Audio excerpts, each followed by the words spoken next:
Hello guys, today I wanted to quickly show you one tweet by Jeffrey Way, creator of Laracast. He was experimenting and he's still experimenting with AI on Laracast forum, which is an impressive experiment. You should follow Larry AI and his answers or its answers on the forum. But this time it's not about AI. I want to emphasize the prompt that he does for OpenAI to get the answer for the forum. And I want to emphasize this part.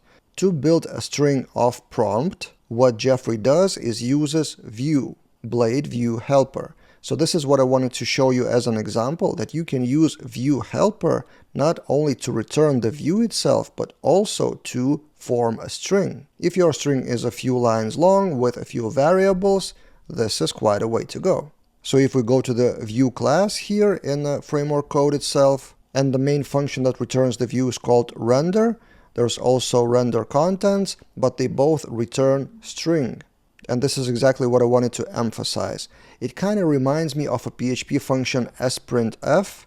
So if you go to PHP documentation, for example, you can do sprintf with characters like numbers and letters and other formats. For example, like this. There are number of monkeys in the location. So sprintf is very good for small string or one-line strings.